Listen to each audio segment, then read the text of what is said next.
अब जैसे C2 में से C1 को सब्ट्रैक्ट, C1 का ट्वाइस सब्ट्रैक्ट कर रहे हैं, है ना। C2 में से C1 का ट्वाइस सब्ट्रैक्ट कर रहे हैं, है ना। तो ये C2, ये C1, है ना। इसमें से इसका ट्वाइस सब्ट्रैक्ट करोगे, ये तो ऐसे कैसे ही रहेगा, C1 तो 2 1, C2 में चेंज आएगा आपका, है ना। 2 2 जा 4 में से 4 गया 0, 1 में से इसका ट्वाइस 2 सब्ट्रैक्ट करोगे, 1 माइनस 2 तो माइनस का 1, है ना। अब जैसे आप R1 में R3 का 3 टाइम्स, R2 का 3 टाइम्स ऐड कर रहे हो, R1 में R2 का 3 टाइम ऐड कर रहे हो, तो R1 चेंज हो जाएगी आपकी, है ना। 2 प्लस इसमें इसका 3 टाइम्स 3 ऐड करोगे तो ये 5 हो जाएगा। 0 में इसका 3 टाइम्स -3 ऐड करोगे तो ये -3 हो जाएगा। बाकी ऐसे कैसे ही रहेगी, 1 -1, है ना। तो इस तरह से ये वाला वर्क होता है। तो ये 3 टाइप के ऑपरेशन हम कर सकते हैं, रो या कॉलम के ऑपरेशन, है ना, जिनको एलिमेंट्री ट्रांसफॉर्मेशन भी कहते हैं, ठीक है ना। अब हम बात करते हैं elementary operation on a matrix equation. किसी मैट्रिक्स इक्वेशन पर एलिमेंट्री ऑपरेशन कैसे किए जाते हैं, है ना। सपोज करो x, a और b ये कोई सेम ऑर्डर के 3 मैट्रिक्स है, स्क्वायर मैट्रिक्स, और इनके अंदर सपोज ये रिलेशन है x is equals to a into B. तो इसमें 2 केस है, आपको या तो रो के ऑपरेशन ही करने होंगे या कॉलम के ही ऑपरेशन करने होंगे। यह आप ही को डिसाइड करना है पहले कि कौन सा ऑपरेशन हमें करना है।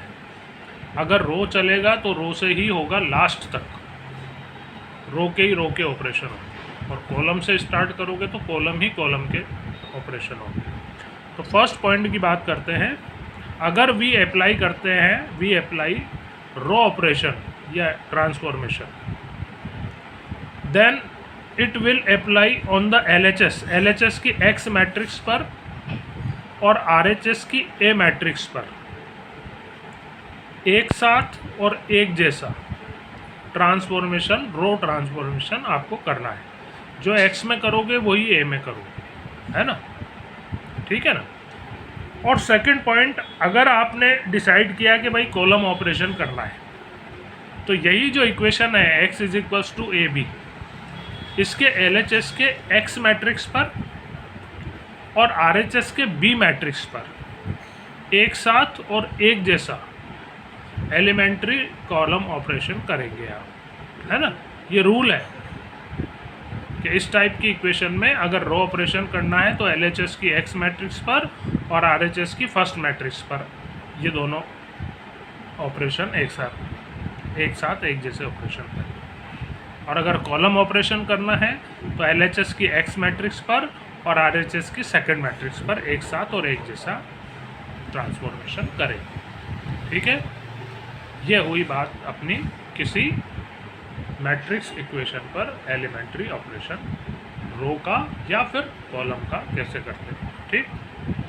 अब हम आगे बढ़ते हैं कि ये जो एलिमेंट्री ऑपरेशन है, to find inverse of a matrix, जैसे कोई मैट्रिक्स A है उसका A इनवर्स निकालना है बाय एलिमेंट्री ऑपरेशन, है ना। तो जैसा हमने देखा कि या तो रो से करते हैं या कॉलम से, वो आपकी मर्जी है, वो आपको डिसाइड करना है ना, कि किससे करना है, तो रो से करना है, कॉलम से करना है, वो आपकी मर्जी है। किसी भी एक से कर सकते हो, उसमें कोई बंदिश नहीं है। तो जैसे रो ऑपरेशन से करना है अगर आपको, तो आपको जो मैट्रिक्स गिवन है स्क्वायर मैट्रिक्स A, उसको हम एक इक्वेशन के फॉर्म में लिखेंगे, A is equals to I into A, क्योंकि I से A को मल्टीप्लाई करने से A ही आता है। I तो आइडेंटिटी मैट्रिक्स होता है, आइडेंटिटी मैट्रिक्स से किसी भी मैट्रिक्स को मल्टीप्लाई करो वही मैट्रिक्स। तो इस इक्वेशन के फॉर्म में हम लिखेंगे। उसके बाद हम रो ऑपरेशन करेंगे LHS के A मैट्रिक्स पर और RHS के I मैट्रिक्स पर। एक साथ और एक जैसा, जैसा अभी हमने पढ़ा था, है ना।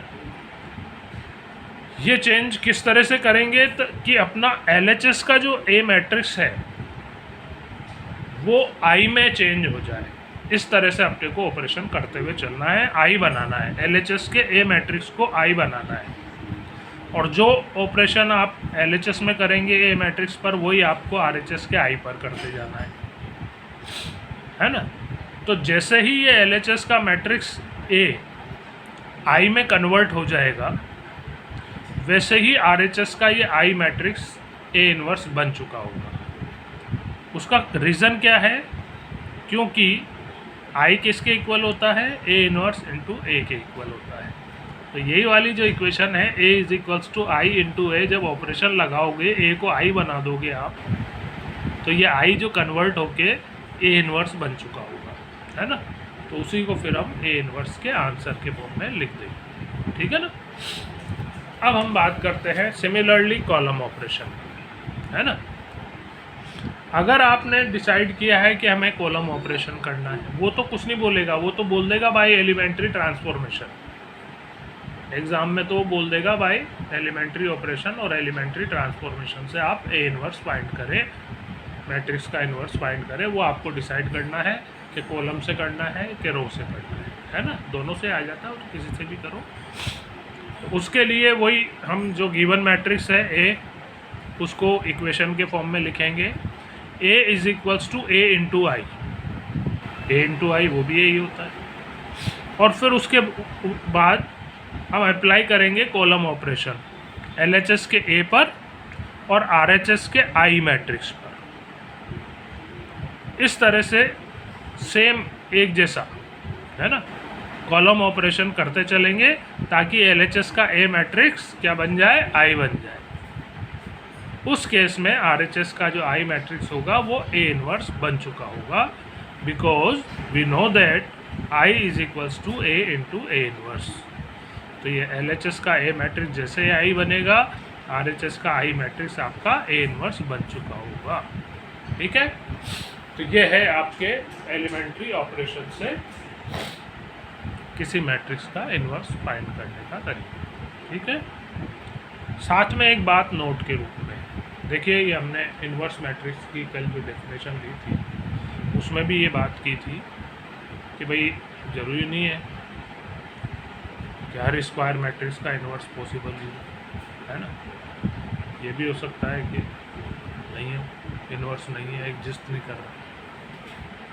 एग्जिस्ट अगर करता है तो थ्योरम देखिए अपन कि एग्जिस्ट अगर करता हो तो वो यूनिक होता है, एक ही टाइप का होता है, एक से ज़्यादा इन्वर्स नहीं हो सकता।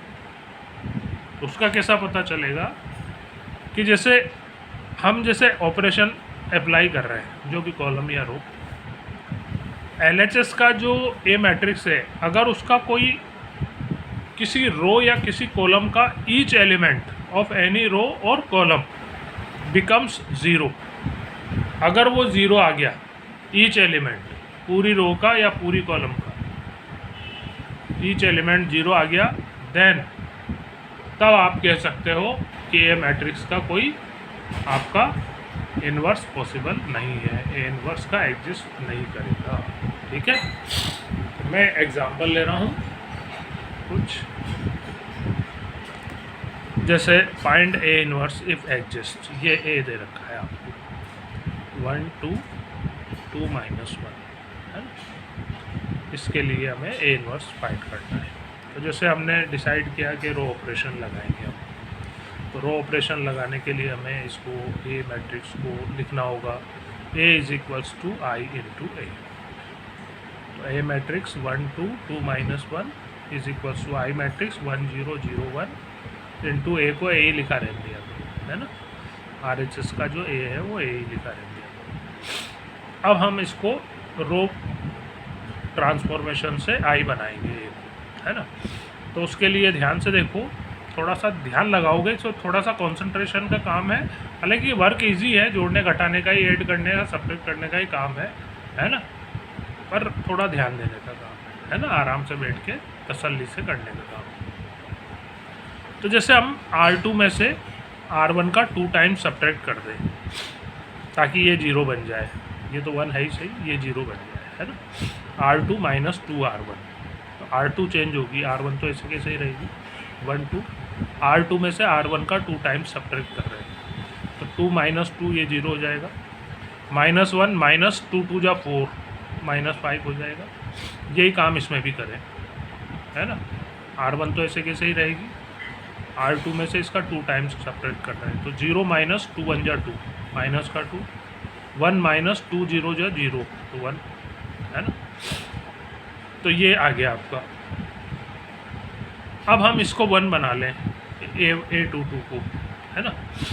A11 तो 1 बन ही गया है, A22 को 1 बनाए, तो 1 बनाने के लिए इसमें -1/5 का मल्टीप्लाई करते हैं C2 में, है ना।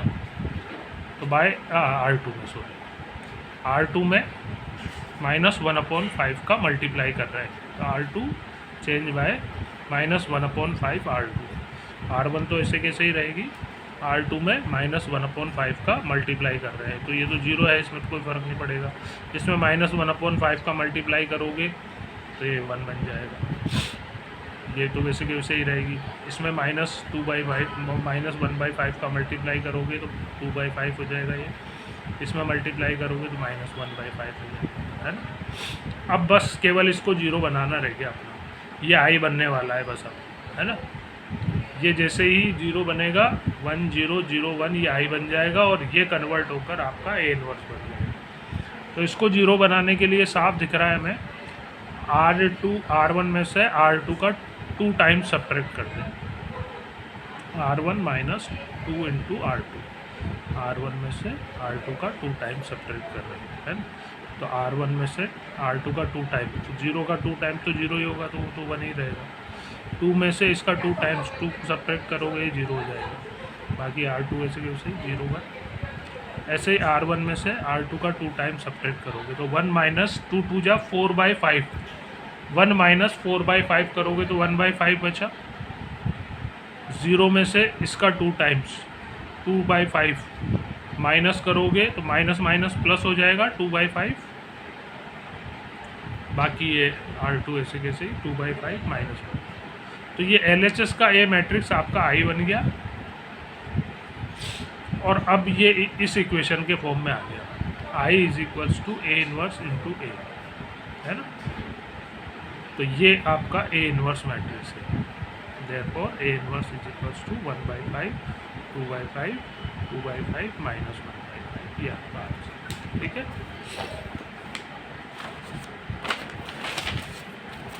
एक एग्जांपल और लेता हूँ, find P inverse if it is exists. ये P मैट्रिक्स दे रखा है आपको, 10 -2 -5 1, इसका इन्वर्स निकालना है ना। तो जैसे हमने डिसाइड किया कॉलम ऑपरेशन करना है, ज़्यादातर रो ऑपरेशन ही करते हैं, क्योंकि रो से चलोगे तो रो में ही करते रहना है काम, रो के थ्रू ही चलोगे, है ना। कॉलम से करोगे तो कॉलम ही लिखते हुए चलोगे, कॉलम के थ्रू ही करना है ना। तो जैसे हमने कॉलम ऑपरेशन के लिए लिया है इसको, तो फॉर कॉलम ऑपरेशन हम इसको इक्वेशन के फॉर्म में लिखें, P = P इंटू I। अब LHS के P में और RHS के I में एक साथ एक जैसा ऑपरेशन करेंगे, है ना। तो ये P = P इंटू I 1 0 0 1। तो जैसे C1 में C2 का 5 टाइम ऐड करें तो 10 प्लस माइनस का 10, तो ये 0 हो जाएगा। -5 प्लस 5 1 जा 5, ये भी 0 हो जाएगा। -2 1 = P 0, और ये 1, इसका 5 टाइम्स ऐड करोगे तो 0 का 5 टाइम तो 0 ही होगा, तो कोई फ़र्क नहीं पड़ेगा। 0 में 1 का 5 टाइम 5 1 जा 5 ऐड करोगे तो 5। तो इसमें आप देखो LHS के मैट्रिक्स के फर्स्ट कॉलम का ईच एलिमेंट 0 हो गया।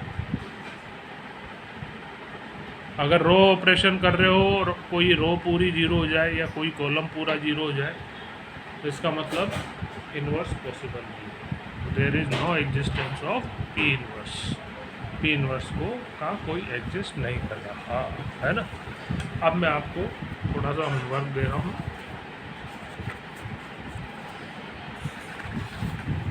एक्सरसाइज 3.4 में 1 से लेके 1 से लेके 14 तक के क्वेश्चन सब 2x2 वाले हैं, है ना। P इनवर्स फाइंड करना है, A इनवर्स फाइंड करना है अगर ये एग्जिस्ट कर रहा है तो। 3x3 का एक एग्जाम्पल बता के 3 ही क्वेश्चन है, उसमें इसमें भी करना तो वही है जो इनमें कर रहे हो वही इसमें करना है, ये 3x3 के है ना। उसका भी एक एग्जाम्पल बता के फिर इनको भी होमवर्क में दूंगा। अभी आपके होमवर्क में है 1 से लेके एक्सरसाइज 1.3.4 का